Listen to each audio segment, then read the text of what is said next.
네, 여러분 반갑습니다. 캠브리지 동아시아사 한국사 시간이 돌아왔습니다. 신기하니 앞으로 1년 내내 볼 거예요. 네, 박수는 이번 한 번밖에 안 나오겠지만 1년 내내 볼 겁니다. 자, 어떻게 개학 첫 주말 잘 보냈나요? 네. 짧았지, 그지? 주말이 이렇게 짧았나 싶은 생각이 들었죠, 그죠? 자, 앞으로 우리가 적응해야 될 일상을 하루빨리 극복해 나가보도록 합시다. 자, 우리 이번 시간에 삼국이 중앙 집권적 고대 국가로 발전하는 과정을 살펴볼 겁니다. 우리 지난 시간에 이런 이야기를 했어요. 구석기, 신석기 시대를 거쳐서 청동기 시대에 청동기 문화를 바탕으로 계급이 발생하고 국가가 성립하는 내용에 대해서 이야기를 해보았습니다. 자, 그러면서 우리나라 최초의 국가인 어느 나라에 대해서 배워보았나요? 고조선에 대해서 배워보았어요. 그죠? 고조선은 청동기 문화를 바탕으로 성립을 하였고 팔조법 같은 법을 통해서 국가를 통제했습니다. 우리는 팔조법을 통해서 고조선이 어떠한 사회인가를 가늠해 볼 수 있었어요. 그죠? 이후에 조선은 철기 문화를 받아들이면서 성장을 하다가 중국이 통일된 상황에서 그 통일되는 과정에서 위만이라는 사람이 넘어와서 조선의 왕이 되기도 하였고 나날의 국력이 성장하다가 한나라의 침입으로 인해서 멸망하게 되는 과정까지도 함께 이야기를 해보았습니다. 자, 그러면서 우리가 마지막 시간에 이야기한 게 무엇이었냐면은 고조선이 멸망하고 난 이후에 안주에서부터 한반도에 걸쳐서 새로운 국가들이 철기 문화를 바탕으로 성장해 가는 과정에 대해서 이야기를 보았습니다. 부여, 고구려, 동해, 옥저, 마한, 진한, 변한 같은 나라들이 이에 해당을 했는데 자, 이 나라들 나라이긴 하지만 아직 나라라고 부르기에는 조금 부족함이 많았다라고 이야기를 하였어요. 그러면서 초기 국가의 형태다라는 이야기를 하기도 했었고 왕이 있어도 왕의 힘이 약했기 때문에 왕이 나라 전체를 다 다스리는 것이 아니라 나머지 힘 있는 부족장들과 연맹을 맺어서 나라를 운영하였다라는 의미에서 무슨 왕국이라고도 이야기를 했나요? 연맹 왕국이기도 하였다라는 이야기를 하였습니다. 그죠? 이번 시간에 우리는 삼국이 연맹 왕국에서 중앙 집권적인 고대 국가로 발전해 나가는 과정을 함께 이야기해 보도록 하겠습니다. 같이 한번 살펴봅시다. 자, 고구려 백제 신라라고 하는 나라가 어떤 과정을 거쳐서 세워졌는지 정확하게 알 수 없습니다. 워낙 오래전의 일이고 기록이 제대로 남아있지 않기 때문이죠. 다만 이 나라가 세워지는 그 이야기, 건국 신화, 건국 설화를 통해서 이 나라가 어떤 나라였는가를 우리는 가늠해 볼 수가 있습니다. 자, 뭐 선생님이 지금부터 할 얘기는 여러 가지 역사책들의 잠깐만요. 수업에 걸리셨거든요. 선생님들 중에 꼭 이렇게 수업하고 나서는 줄 정리 안 하고 가시는 분들이 계신단 말이에요, 그지? 응? 홍사쌤? 민경아쌤 들어오시나? 아니요. 담임쌤? 알겠어요. 잘 모르는 분이에요. 네. 자, 이런 이야기들이 여러 역사책에서 나오는데 선생님이 간단하게 좀 정리를 해가지고 얘기를 해보도록 할게요. 자, 부여라고 하는 나라는 하늘에서 내려온 해모수라는 사람이 세웠다고 합니다. 그리고 그의 아들은 해부루라는 사람이라서 부여의 왕이 되었다라고 해요. 자, 그런데 이 해부루라는 사람이 말을 타고 지나가다가 어느 날 바위 밑에서 금색 빛이 새어나오는 것을 봅니다.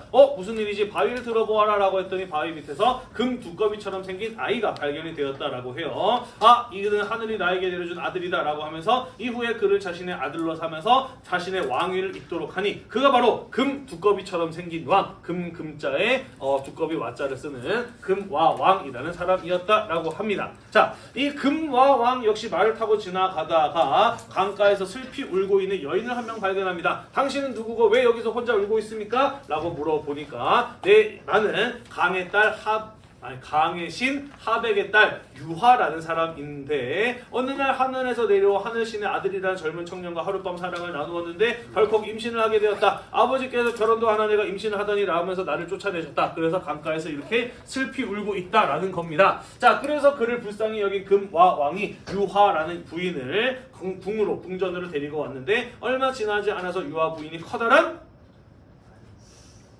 알을 낳았어요. 사람이 알을 낳다니 이렇게 회개할 일이 어디 있나 싶어서 알을 깨뜨려 보려고 했는데 깨지지도 않더라. 내다 버렸더니 들짐승들이 피해가고 새들이 날아와서 알을 품어주더라. 이거 예사로운 일이 아니구나 싶어서 다시 알을 가져와서 유아 부인에게 주었더니 그 알에서 건강하고 싸움도 잘하고 활을 잘 쏘는 사내 아이가 태어나더라. 그게 바로 주몽이라고 이름을 지었다라고 합니다. 자, 그래서 이 주몽이라는 아이가 나날이 자라가면서 싸움도 잘하고 말도 잘하고 똑똑하고 활도 잘 쏘다 보니까 부여 안에서 인기가 나날이 권한이 높아지더라. 그래서 금와 왕의 아들인 대소왕자가 내 왕의 자리를 저놈이 차지하는 거 아니야? 라고 생각을 하면서 주몽을 죽이려고 하였다. 그래서 주몽은 대소왕자의 핍박을 피해서 말을 타고 남쪽으로 내려와서 압록강가에 다다라서 졸본 지역에 살고 있던 사람들과 함께 나라를 세웠으니 그 나라가 바로 무엇이더라? 고구려더라 라는 이런 이야기가 전해져 내려오고 있습니다. 진짜로 사람이 알을 낳았는지 어땠는지 알 수는 없습니다. 그죠? 하지만 우리는 이 이야기를 통해서 고구려라는 나라가 어떻게 만들어졌구나 라는 걸 알 수가 있느냐? 부여에서 내려온 사람들과 압록강 졸본 지역에 살던 사람들이 연합을 해서 세워진 나라였구나 라는 사실을 알 수 있다라는 것이죠. 우리는 이런 나라를 무엇이라고 하나요? 여러 개의 힘 있는 부족들이 연맹을 해서 만들어진 나라? 연맹왕국. 고구려도 연맹왕국으로 시작했구나 라는 사실을 알 수 있다라는 겁니다. 이해가 되시죠? 자, 고구려라고 하는 나라가 처음에 자리 잡았던 졸본이라는 지역의 경우에는요, 땅이 굉장히 거칠고 농사도 잘 안 되는 지역이었어요. 그래서 고구려는 일찍부터 그들이 생활에 필요한 여러 가지 생필품들, 식량 같은 것들을 확보하기 위해서 주변 지역을 정복하고 침략하고 약탈했습니다. 고구려라는 나라 하면 어떤 이미지가 떠오르나요? 강한, 용맹한 이런 모습이 떠오르잖아요. 그죠? 그들이 왜 용맹해야 했느냐? 그 땅이 척박했기 때문이었다라고 보시면 될 것 같아요. 이해가 되나요? 네, 그러면서 주변의 작은 나라들을 정복하면서 넓은 지역으로 진출해 나갔다라고 보시면 되겠습니다. 자, 이야기는 여기서 끝이 나지 않아요. 고구려를 세우고 왕이 된 주몽에게 어느 날 한 청년이, 젊은 청년이 찾아옵니다. 너는 누구고 왜 나를 찾아왔느냐? 라고 물어보니까 나는 유리라고 하고 내 이름은 유리이고 나는 당신의 아들이다 라고 이야기를 하는 겁니다. 그래서 내가 너를 뭘로 믿고 뭘 보고 내 아들로 믿어야 되느냐? 라고 물어보자 어머니께서 크거든 아버지를 찾아가라 라고 하시면서 저에게 증표를 주신 것이 있습니다 라고 하면서 품에서 부러진 칼의 반쪽을 내놓더라라는 겁니다. 주몽은 머릿속에 떠올랐어요. 내가 대소왕자의 핍박을 피해서 남쪽으로 도망을 갈 때 임신에 있었던 부인이 있었고 부인에게 나중에 아이가 태어나든 나를 찾아오게 하시오 라고 하면서 자기가 가지고 있던 칼을 뽑아가지고 부러뜨려서 반쪽을 그에게 주고 나머지 반쪽을 자기가 가지고 있었다는 생각을 떠올리게 됩니다. 그래서 유리라는 청년이 내민 칼의 반쪽과 자기가 가지고 있던 칼의 반쪽을 맞춰보니까 딱 맞아떨어지더라. 넌 나의 아이가 틀림없구나. 내가 죽은 다음에 네가 왕해라 라고 이야기를 하였다라고 해요. 그래서 주몽이 고구려를 세우고 난 이후에 고구려 땅에서 낳은 두 명의 아들 온조와 비류가 있었는데 얘가 갑자기 나타나는 바람에 우리는 왕이 되기 글렀네. 그럼 우리도 아버지처럼 나라를 세우러 떠나자 라고 하였다라고 하죠. 자, 그래서 압록강가에서 말을 타고 내려왔던 두 명의 왕자, 그 중에 비류의 경우에는 인천 쪽에 자리를 잡았다가 나라가 성장하는 데는 실패하였다라고 하고요. 온조의 경우에는 오늘날 한강 유역에 자리를 잡으면서 이후에 나날이 국가가 성장해 나갔으니 그 나라가 바로 무엇이었다? 백제라는 나라였다라는 겁니다. 자, 마찬가지로 이 이야기도 있는 그대로 다 믿기 어려운 측면이 있습니다만은 적어도 백제라는 나라가 어떻게 세워졌음을 확인할 수 있느냐? 누가 세웠구나? 그죠? 부여 고구려 계통의 북쪽에서 내려온 사람들이 한강 유역에 살던 사람들과 함께 결합돼서 세워진 나라구나라는 것을 알 수 있다라는 것이죠. 이것을 통해서 백제도 무슨 왕국이었구나? 연맹왕국으로 출발했구나 라는 사실을 알 수가 있겠습니다. 자, 오늘날 서울에 있는 송파구 이쪽이죠. 하남 위례성이 첫 수도였다라고 이야기를 하고요. 이후에 백제의 경우에는 경기 남부에서 충청도 전라도 지역에 널리 있었던 마한의 작은 나라들을 하나둘씩 제압해 나가면서 나날이 성장하였다라고 해요. 신라는 진한 12국 가운데 하나인 사로국이라는 조그마한 나라에서 출발을 합니다. 자, 지금 보면은 백제나 고구려 모두 건국과 관련된 이야기는 대체로 하나, 두 개의 계통이라고 보시면 돼요. 자, 그런데 신라의 경우에는요, 건국과 관련된 신비로운 이야기가 무려 3가지나 전해져 내려옵니다. 흰 말의 옆에 있었던 커다란 알에서 태어난 박혁거세에 대한 이야기가 전해져 내려오고요. 바다에서 상자가 하나 떠내려왔는데 그 안에 아이가 있었고 석탄을 쥐고 있었다라고 하는 석탈해에 대한 이야기가 전해져 내려옵니다. 그리고 숲속에 닭 울음소리가 들려서 가보니까 흰 닭이 황금색 상자 위에 올라와 있었는데 황금색 상자를 열어보니 거기서 튀어나온 김알지라는 사람이 나중에 왕이 되었다라는 이런 왕이 되는 신비로운 이야기가 무려 3개나 전해져 내려와요. 왜 그럴까? 왜 신라에서는 왕이 된 사람들의 신비로운 이야기가 3개나 전해져 내려올까? 이유가 뭘까? 왕이 3명이나? 그렇죠. 대충 무슨 얘기인지 이해가 됩니다. 자, 선생님이 지난 시간에 이런 이야기 했어요. 왕이 국가를 다스리는 강력한 지배자가 되기 위해서는 나는 평범한 사람이랑 어떻다? 다르다라는 걸 과시할 필요가 있어. 그지? 그래서 하늘에서 내려온 사람이 우리 조상이고 내가 왕이고 막 이런 얘기 했었잖아요. 그죠? 자, 그런데 이런 어떤 신비로운 이야기가 셋이나 있었다라는 것은 무엇을 의미하는 것이냐? 박씨나 석씨나 김씨 집단의 힘이 셌다. 그리고 그들 셋 사이의 힘의 균형은 비슷했다라는 거예요. 그죠? 이 세 집단의 힘이 비슷비슷하다 보니까 박씨가 왕을 할 때도 있고 석씨가 왕을 할 때도 있고 김씨가 왕을 할 때도 있었던 거야. 그러다 보니까 이 사람들 저마다 자기 집안 사람들이 왜 신비로운 핏줄인지에 대해서 과시할 필요가 있었기 때문에 이런 이야기가 만들어졌다라고 볼 수가 있는 거죠. 무슨 말인지 이해가 되나요? 네. 자, 그래서 이 설화를 통해서 알 수 있는 건 뭡니까? 신라도 무슨 왕국이었다? 그렇죠. 박씨 집단, 석씨 집단, 김씨 집단이 연맹을 이룬 연맹왕국으로 출발했구나라는 사실을 알 수가 있다라는 것이 되겠습니다. 가야 마찬가지 이야기가 전해져 내려와요. 하늘에서 금상자가 하나 내려오고요. 상자를 열어보니까 거기에 황금색 알이 6개가 있고요. 그 6개 알 중에서 가장 먼저 태어난 사람이 김수로였고 나머지 5개의 알들에서 태어난 남자들이 전부 다 각각의 6개의 왕국의 왕이 되었다라는 이런 이야기가 전해져 내려옵니다. 이 역시 가야 연맹도 연맹왕국으로 출발했구나라는 것을 알 수 있다라는 이야기인 것이고요. 가야의 경우에는 과거 변환시대 때부터 철 자원이 많아서 철기 문화를 바탕으로 빠르게 성장해 나갔다라는 이런 이야기 교과서에 실려 있습니다. 됐나요? 네. 자, 아무튼 우리가 이 페이지에서 중요하게 알아둬야 될 거 고구려, 백제, 신라, 가야 모두 어떤 왕국에서 출발하였다? 연맹왕국에서 출발하였다라는 것이에요.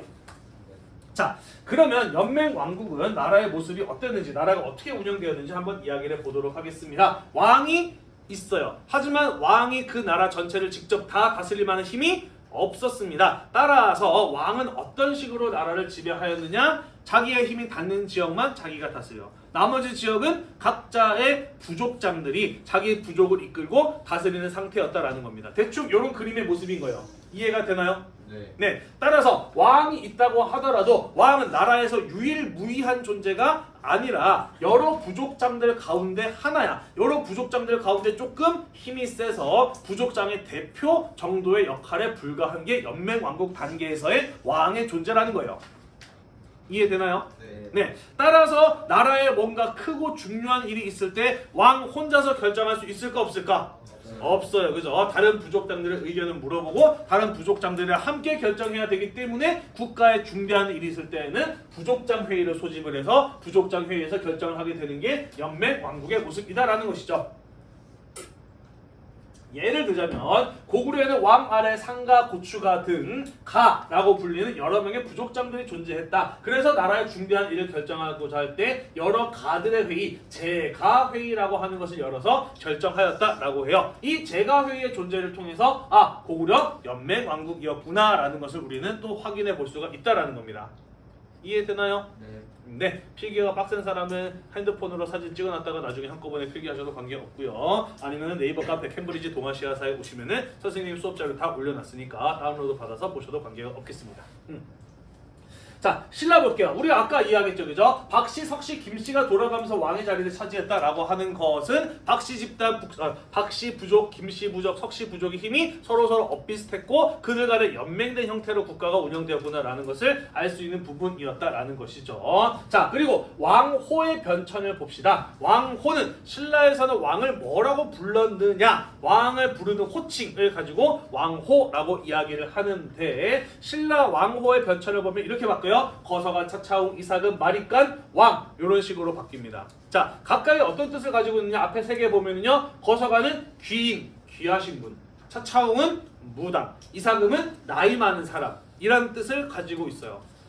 귀한 분, 무당, 나이 많은 사람 사실 별 보잘것 없는 이름이 아닌가요? 그죠? 이런 이름들로 왕을 불렀다라고 하는 것은 그만큼 왕의 힘이 어땠다? 강했다, 약했다?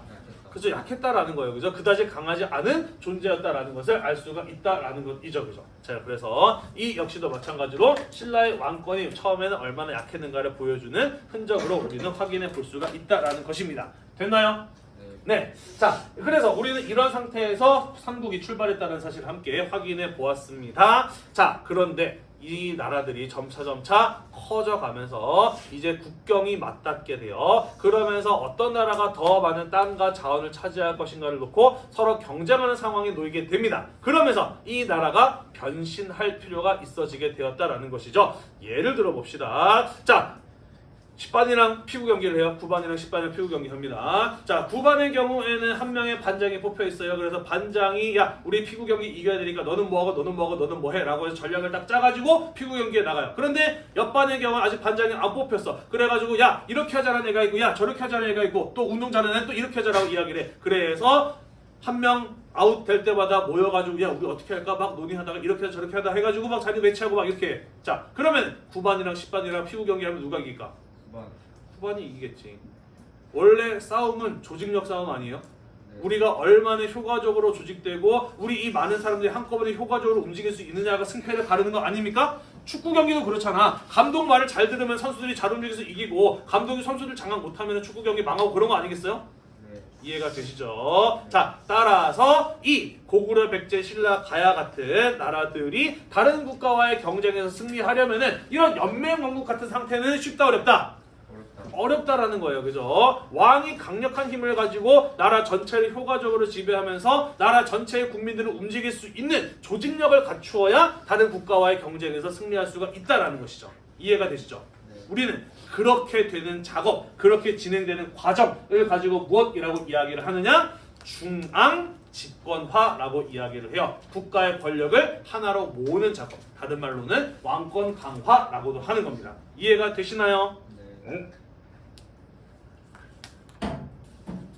중앙 집권화를 하고 싶어. 어떻게 해야 될지 모르겠어. 하지만 우리나라는 참으로 다행인 점, 또 때로는 참으로 안타까운 점이기도 한데요. 뭐냐면 바로 우리나라는 중국과 가깝다는 점이 장점이기도 하고 단점이기도 합니다. 왜 장점일 수 있느냐? 선생님 지난 시간에 이런 얘기 하지 않았나요? 한국, 중국, 일본 가운데 역사적으로 봤을 때 역사와 기술, 문화와 제도의 발전 속도가 가장 빠른 나라는 어디였다?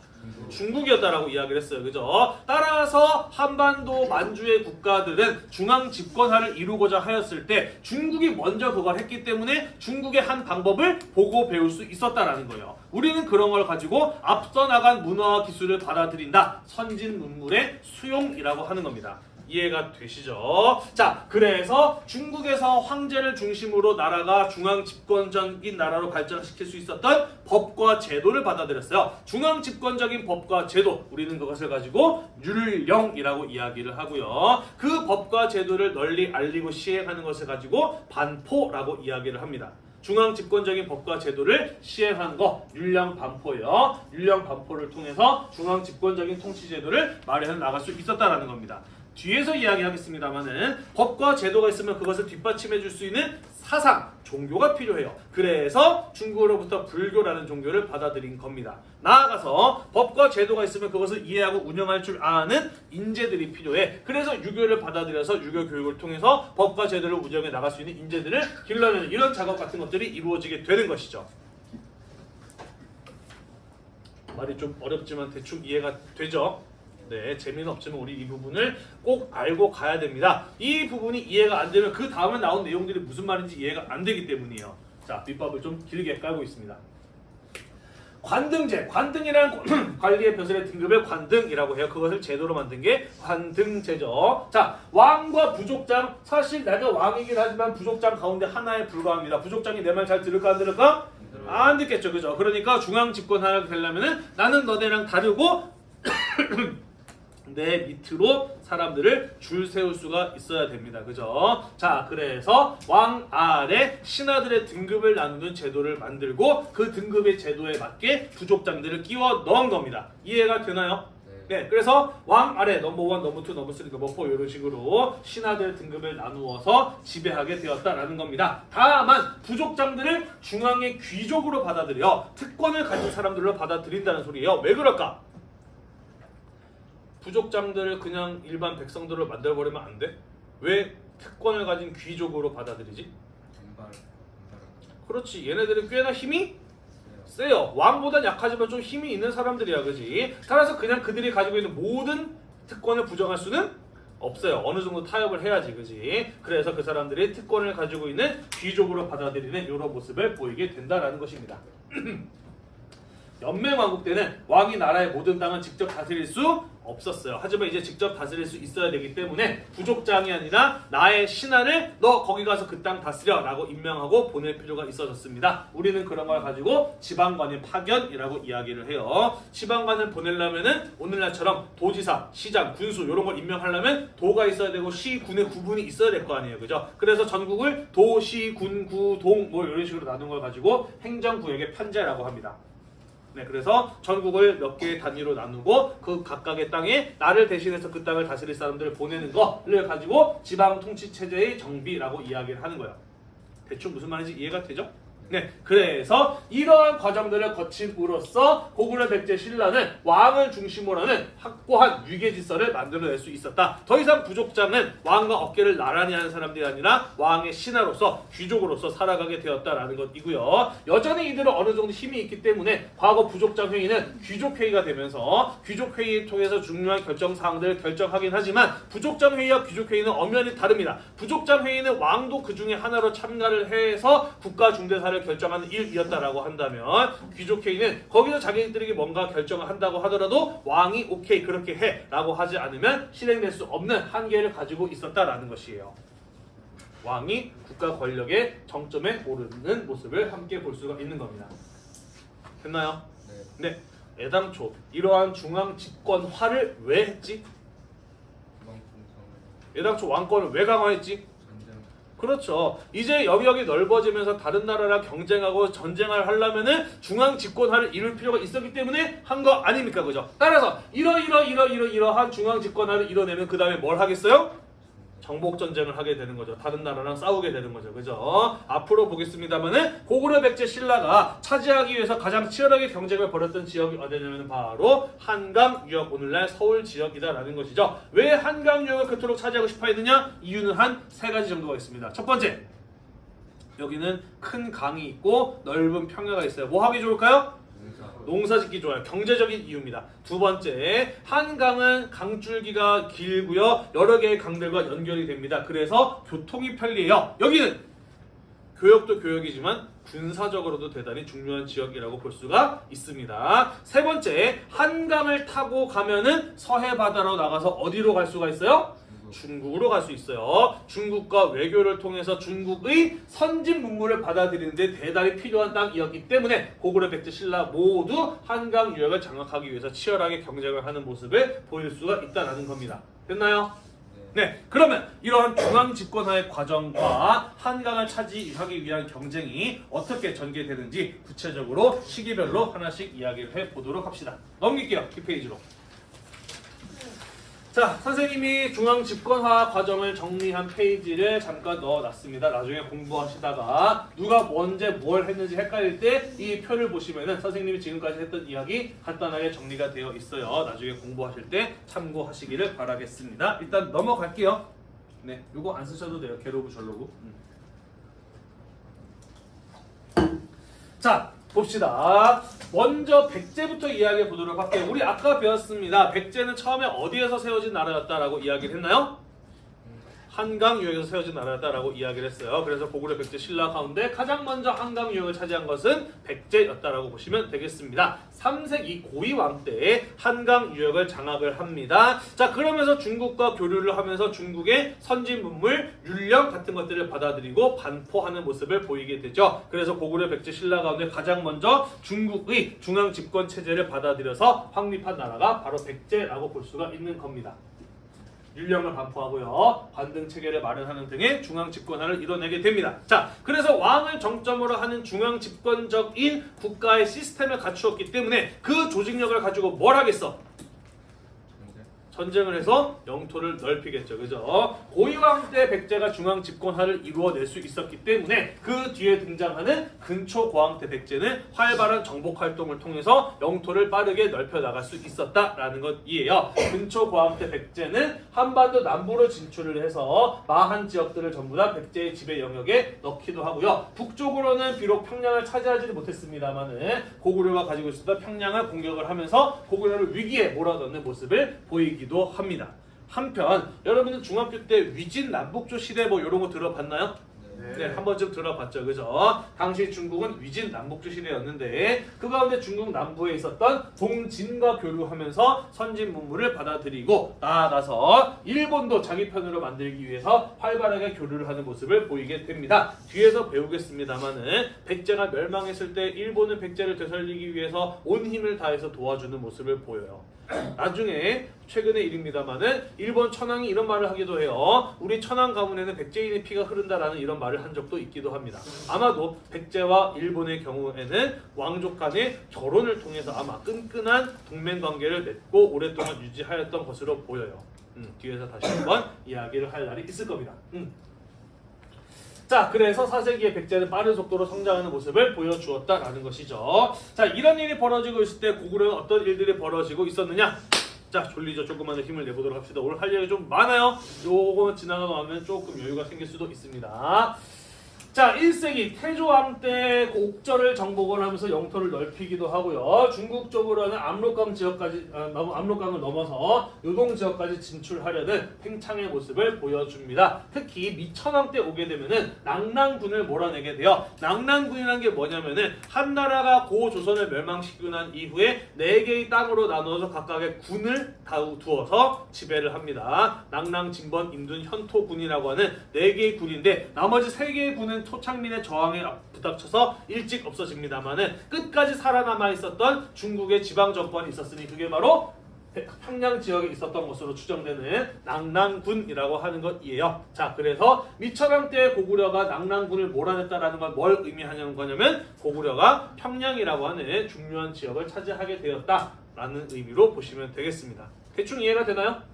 네. 자, 그런데 4세기 들어서게 되면서 백제가 빠른 속도로 팽창을 하게 되면서 고구려를 공격을 하게 되는 거죠. 자, 그러면서 고국 원왕의 경우에는 백제의 공격을 막기 위해서 평양까지 직접 갔다가 백제의 공격에 의해서 사망하는 이러한 국가적인 위기를 겪기도 합니다. 한편 중국의 전연이라고 하는 이런 나라의 침입을 받아서 또 고구려는 큰 위기를 경험하기도 해요. 자, 그래서 안 되겠다. 우리가 이렇게 밀리는 걸 보니 우리도 뭘 해야 되겠다라는 생각을 하게 되었을까? 고구려가 우리도 중앙 집권을 해야 되겠다라는 생각을 하게 되었겠죠. 그죠? 자, 그런 일을 한 사람이 누구였다? 고구려는 소수리왕이었다. 중국의 법과 제도를 받아들여서 율령을 반포하고 국가기구와 제도를 정비하면서 고구려를 중앙 집권 국가로 발전시킨 왕이 바로 소수리왕이었다라는 것이에요. 됐나요? 뿐만 아니라 백제를 견제할 필요가 있어졌습니다. 고구려가 백제로부터 큰 위기를 맞이했었잖아요. 그죠? 자, 그래서 고구려는 백제를 견제하기 위해서 백제 옆에 붙어있는 나라를 자기 편으로 만드는 외교를 펼칩니다. 그게 바로 누구였느냐? 신라였던 것이죠. 고구려는 신라와 우호적인 관계를 맺기 위한 작업 같은 것들을 이 4세기경에 해나가게 되는 거예요. 이해가 되셨죠?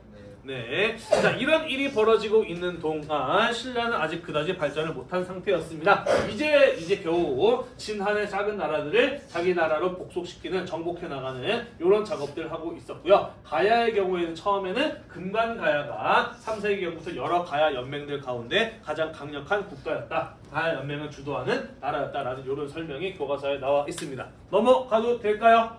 네, 넘어가 보도록 하겠습니다.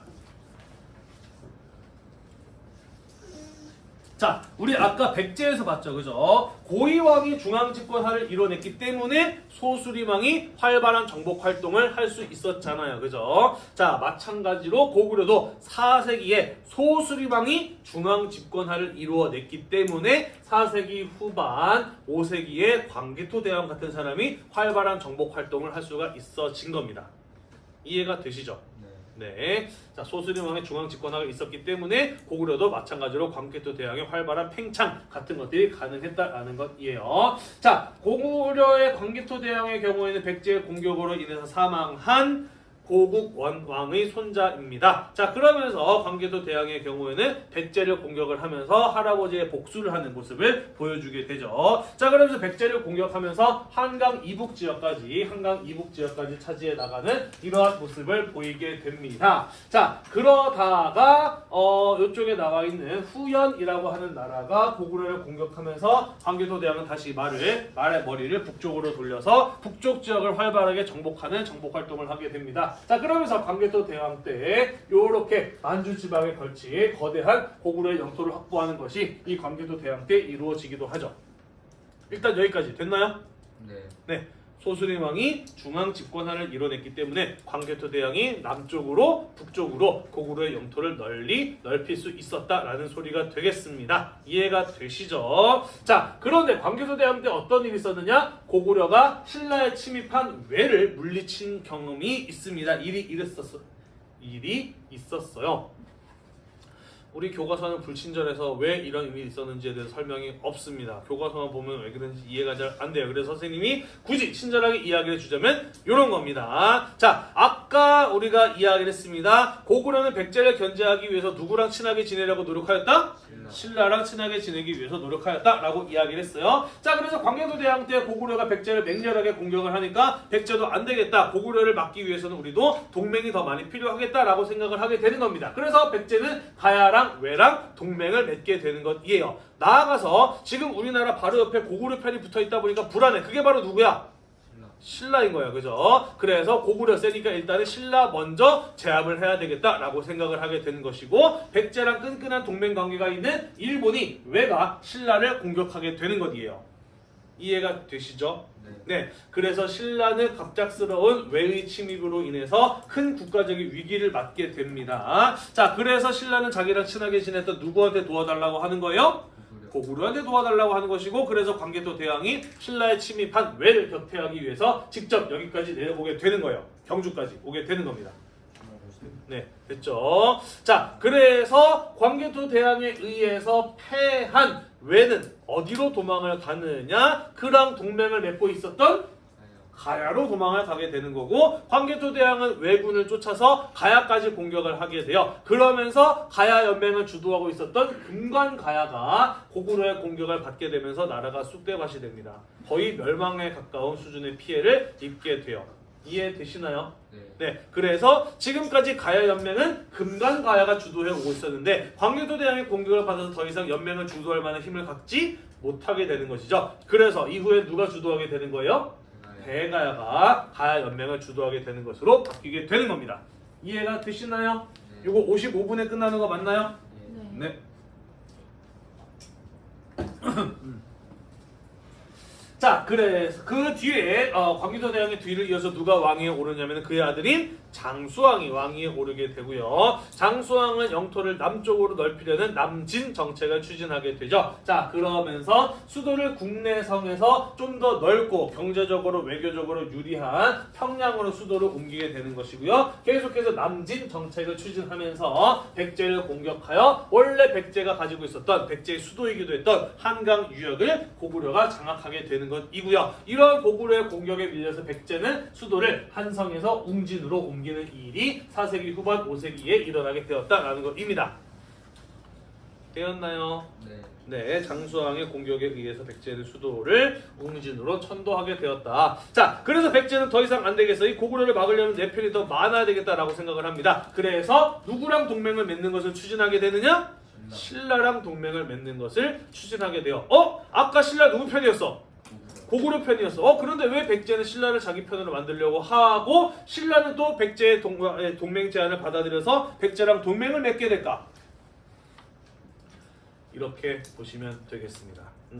자, 4세기 후반에 신라의 내무랑 때 가게 되면서 김씨의 왕위 세습이 확립이 됩니다. 김씨만 이제 왕의 자리를 할 수 있게 되었어요. 자, 아까 선생님이 이야기했습니다. 신라에서 박씨, 석씨, 김씨가 번갈아 가면서 돌아가면서 왕이 했던 것은 그만큼 신라의 왕의 힘이 어땠기 때문이었다라고 이야기를 했나요? 약했기 때문이었다라고 이야기를 했어, 그지? 자, 근데 왕이 이제 김씨가 왕위를 세습하는 것을 확립하였다라고 하는 것은 그만큼 신라 왕권이 어떻게 되었다는 것을 의미해요. 강화되었다라는 걸 의미해요. 그죠? 고구려의 도움을 받으면서 그만큼 신라가 발전했음을 보여주는 것입니다. 또한 왕을 부르는 호칭도요. 마립간, 대군주라는 의미의 마립간이라는 용어로 바뀌게 됩니다. 훨씬 더 멋있는 의미이네요. 그죠? 이것만 봐도 왕의 힘이 어떻게 되었다? 강해졌다. 왕의 권위가 훨씬 더 높아졌다라는 것을 알 수 있는 것이죠. 그죠? 자, 아무튼 그래서 신라는 고구려의 도움을 받으면서 꽤나 국내적인 발전을 이루어내는데 성공하게 된 겁니다. 문제는 이 외 침입을 고구려의 도움으로부터 격퇴하고 난 이후에 특히나 고구려가 북쪽 지역에 안정이 되니까 남쪽에 대해서 지속적으로 간섭하기 시작을 해요. 심지어 신라의 다음번 왕은 우리 고구려가 정한다 라는 식으로 신라에 대해서 간섭을 하다 보니까 신라도 처음에는 고구려가 고마웠지만 점점 어떻게 되는 거예요? 그렇죠. 이 고구려한테 벗어나고 싶다라는 생각을 하게 되는 것이죠. 그죠? 자, 그러면서 자연스럽게 나제 동맹이 맺어지게 되는 것이고요. 지금까지 고구려를 통해서 선진 문물을 받아들였던 신라는 이제 백제를 통해서 선진 문물을 받아들이게 되는 거죠. 이해되나요? 신라의 위치는 중국과 직접 교류할 수 있는 길이 없잖아요. 그죠? 그래서 고구려를 통해서 받아들이다가 이후에는 백제를 통해서 받아들이게 되는 것이죠. 넘어가도 될까요? 네, 넘어가도록 하겠습니다. 시간이 많지 않네요. 자, 6세기로 넘어가 보도록 하겠습니다. 백제의 경우에는 이제 지상과제, 우리가 꼭 해야 되는 일은 바로 무엇이었느냐? 잃어버린 옛 땅을 되찾는 것. 어디입니까? 한강유역을 되찾는 게 가장 큰 급선무고 국가적인 과제가 되었던 것이죠. 자, 그러기 위해서 백제는 다시 한번 국력을 회복하는 노력을, 중앙 집권을 더더욱 강화하는 노력들을 몇 가지 하게 됩니다. 예를 들자면 무령왕 때요, 22담로의 왕족을 파견해서 중흥의 발판, 다시 흥하게 되는 발판을 마련하게 돼요. 자, 22담로라고 하는 게 무엇이냐? 백제는 전국 각지에 중요한 곳들 22군데를 정해놨다라고 해요. 그게 바로 22담로라고 보시면 되겠습니다. 자, 예를 들자면 뭐 경기도의 중요한 곳들 어떤 곳들이 있을까? 경기도는 너무 좀 어렵다. 강원도의 중요한 곳들 어떤 곳들이 있을까? 강원도의 큰 대도시. 뭐 강릉, 원주, 춘천 뭐 이런 것도 되겠죠. 그죠? 충청도의 중요한 곳들 뭐 충주, 청주, 대전 뭐 이런 것들이 있을 수 있겠니, 그지? 뭐 경상도에는 뭐 경주, 상주 뭐 그죠? 이런 것들. 아무튼 지방의 중요한 거점들, 여기는 이 지역을 통치하기 위해서 꼭 장악하고 있어야 돼라는 곳들을 22군데를 정해놨으니 그게 바로 22담로였다. 그러면 거기에 왜 왕족을 보내느냐? 왕은 전국을 효과적으로 지배할 수 있어야 중앙 집권화가 이루어진다라고 이야기를 했잖아요. 기억이 나나요? 네. 자, 그러면은 왕이 가장 믿을 수 있는 사람은 누군가요? 얘는 나를 배신하지 않을 거라는 믿음이 있는 사람 누굴까요? 왕의 가족들이에요. 그죠? 그래서 왕의 가족들이 왕족들을 지방에 보내서 자기의 명령에 의해서 지방을 효과적으로 통제하게 하는 작업이 22담로의 왕족을 파견한 겁니다. 됐나요? 네. 자, 백제의 수도가 웅진이었는데 사실 웅진은 피신하면서 들어온 성이었어요. 웅진은 방어하기 위한 좋은 곳이었지 발전하기 위해서 좋은 곳은 아니었던 것이죠. 그래서 성왕 때는 수도를 웅진에서 사비, 오늘날 부여로 옮기게 되면서 더더욱 발전을 꾀하게 되는 것이고요. 전국을 5개의 방으로 나누었다라고 하는 건 뭐냐면요, 그냥 왕족을 파견하는데 그치지 않고 전국을 효과적으로 통치할 수 있는 지방 제도를 정비하였다. 뭐 요 정도로 이해하면 될 것 같아요. 전국을 5개의 도로 나누고 효과적으로 통치할 수 있는 제도를 마련하였다라는 의미 정도로 이해하면 될 것 같습니다. 됐나요? 네, 그러면서 백제는 6세기에 국력이 다시 서서히 회복되는 모습을 보였다라는 소리가 되겠습니다. 신라의 발전은 더더욱 빨랐어요. 자, 6세기 지증왕 때 오게 되면서 신라는 나라 이름을 비로소 진짜로 신라라고 쓰기 시작을 하고요. 신라국 왕이라고 하는 왕의 호칭을 사용하게 됩니다. 어떤 사람이 나는 왕이다 라고 이야기할 수 있을까? 힘센 사람, 힘 약한 사람. 힘센 사람이에요. 힘 약한 사람, 나는 왕이다라고 하면 뭐래? 라고 하거든, 그치? 진짜로 힘이 센 사람이 왕이다라고 이야기를 해야 제대로 왕 대접을 받을 수가 있겠죠, 그죠? 그만큼 이것이 의미하는 바는 무엇이냐면은 신라의 중앙 집권화가 이루어졌다라는 것을 의미한다라고 볼 수가 있는 것이에요. 됐나요?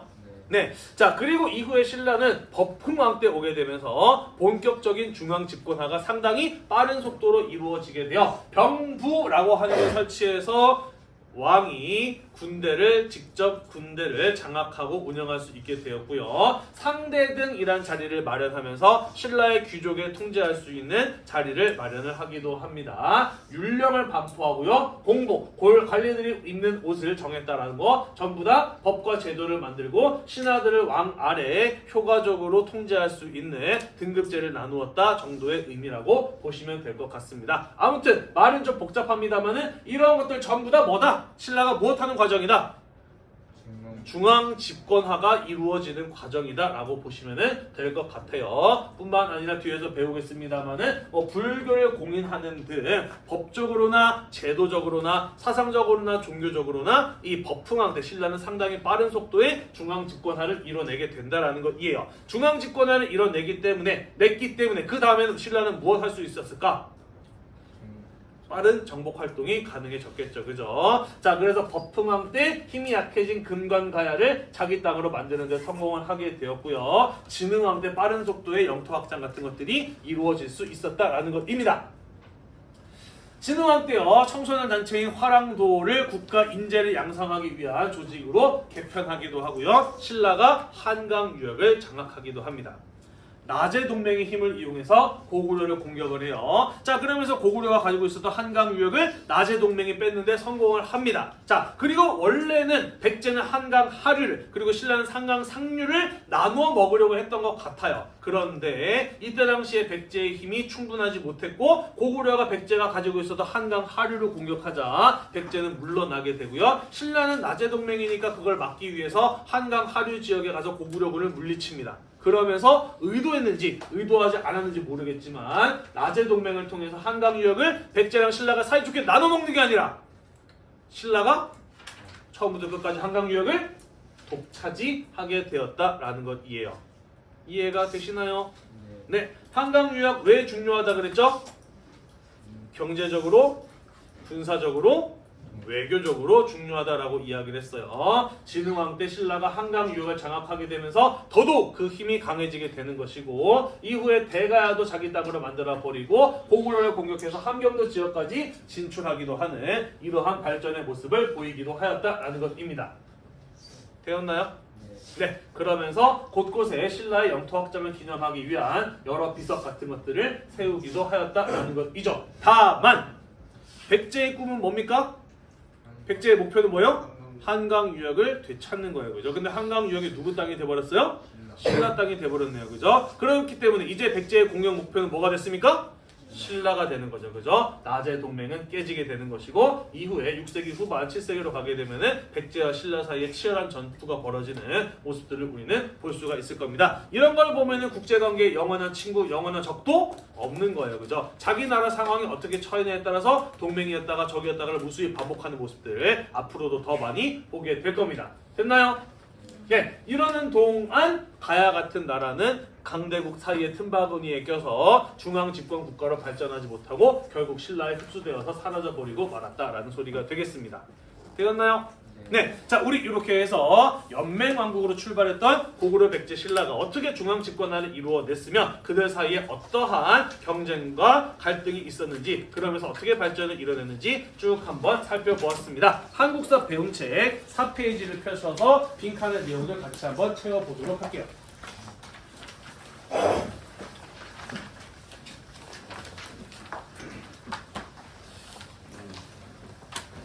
4번이 수업 태도가 좋아서 영상 찍기는 좋은데 중간에 자꾸 좀 이렇게 너무 오디오가 겹치는데 많이 불편하니? 많이 불편하면 좀 쉬는 잠깐 나갔다 와도 돼. 자 봅시다. 자 고구려는 왕 아래 상가 고추가 같은 부족장들이 있었어요. 그죠? 그래서 국가 중대사는 왕이 직접 결정하지 못했고 어떤 회의를 통해서 결정했나요?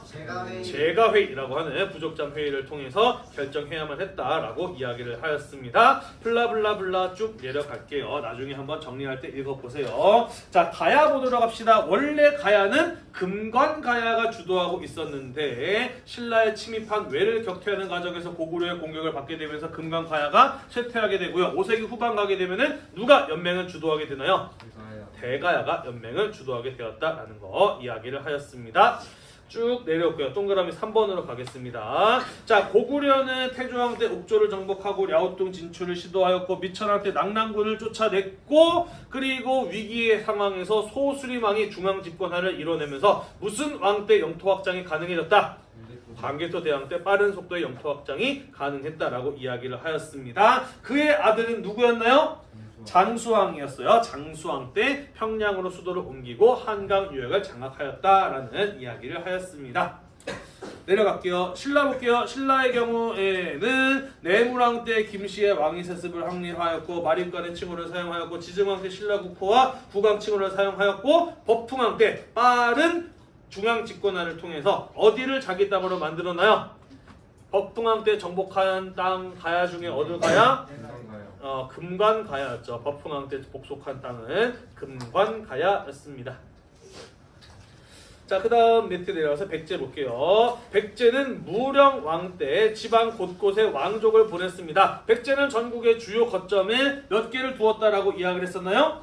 22개, 그거를 22담로라고 이야기를 하였었죠. 자, 나머지 내용들 쭉 한번 정리해 보시고요. 나중에 5쪽에 나와 있는 형성평가 내용도 한번 풀어보시기를 바라겠습니다. 되었나요? 네. 오늘 우리 다룬 내용 좀 많았는데 지난번에 이야기했던 것처럼 중간고사 전까지는 워낙 분량이 많다 보니 조금 빠르게 진도를 나갈 수밖에 없어요. 그때까지만 잘 참고 버텨주시기를 바라겠고요. 오늘도 공부하는 대단히 고생이 많으셨고요. 이 수업 영상이 여러분들의 한국사 공부에 도움이 되셨다면 구독과 좋아요 잊지 말고 눌러주세요. 수고했습니다.